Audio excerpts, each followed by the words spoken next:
ST कर्मचाऱ्यांनी संप अखेर मागे घेतला, पण संप मागे घेतल्यानंतर श्रेयवादासाठी एसटी संघटनांच्याच नेत्यांची यावेळेस राडा घातल्याचं बघायला मिळालं.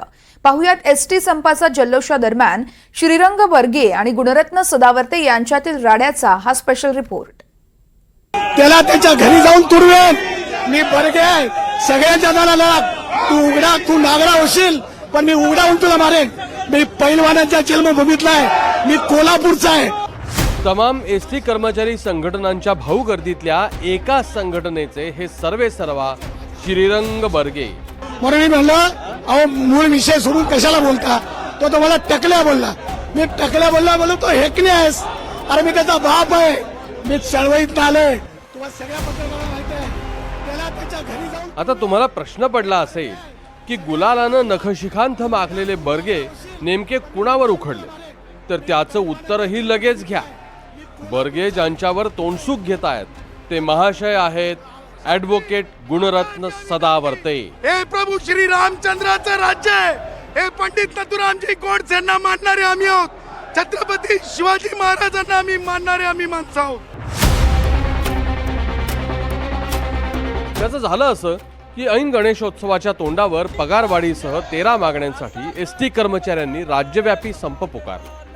2 दिवस एसटीची वाहतूक ठप्प झाल्यानं धास्तावलेल्या राज्य सरकारनं सर्व एसटी कर्मचारी संघटनांच्या प्रतिनिधींची बैठक बोलावली. सदावर्तेंची ही एक एसटी संघटना असल्यानं तेही सपत्नीक या बैठकीला हजर झाले.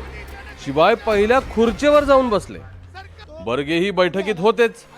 चर्चा सुरू झाली आणि तिथेच दस्तूर खुद्द मुख्यमंत्र्यांसमोरच बर्गे आणि सदावर्तेंमध्ये वाद रंगला. भर बैठकीत दोघेही एकमेकांच्या अंगावर धावून गेले. अखेर एकनाथ शिंदेंनी मध्यस्थी करून दोघांना आवरलं. नेमकं काय घडलं त्याची कहाणी बर्गेंच्याच तोंडून ऐका. खरं तर सदावर्ती विषय सोडून बोलत होते, त्या प्रश्नावर बोलत नव्हते. म्हणून मी त्याच्यावर आक्षेप नोंदवला. म्हणजे मी हसलो, मी काहीच केलं नाही असं. तो तुम्ही हसता का म्हणून तो पुढे आला आणि तो मला टकल्या बोलला. टकल्या बोलल्यानंतर मी त्याला हेकण्या बोललो आणि मी त्याच्या अंगावर धावून गेलो. त्यांनी मला जसं आव्हान दिलं तसं त्याला मी प्रत्युत्तर दिलं आव्हानाला. एकूण मुख्यमंत्र्यांसमोर अशा पद्धतीचा प्रकार घडणं याकडे कसं बघता तुम्ही? हे बरोबर नाही आहे. मुख्यमंत्री उपमुख्यमंत्र्यांनी खूप चांगला निर्णय घेतलाय. अशा वेळी असण्या घटना योग्य नाही. पण सदावर्ते घुसखोरमध्ये घुसला आणि त्याच्यामुळे ही घटना घडली. बैठकीत पार पडलेल्या वादाच्या पहिल्या अंकात बर्गेंना उचकवल्यानंतर बैठक संपवून बाहेर आलेल्या सदावर्तेंनी माध्यमांसमोर बोलणाऱ्या इतर संघटनांच्या पदाधिकाऱ्यांना हुसकवून चॅनलच्या बूमचा ताबा घेतला आणि आपली हुकुमी कलाकारीही सादर केली. जे संघटना होत्या शरद पवारांच्या, त्यांच्या म्हणण्यावरती वाढ केलेली नाही. स्वतःहून सरकारने वाढ केलेली आहे. 7वा वेतन आयोगाची जी मागणी आहे ती जनसंघाने लावून धरलेली आहे आणि जनसंघाच्या मागणीला मान देत सरकारने पैसेही वाढवलेले आहेत 6,500.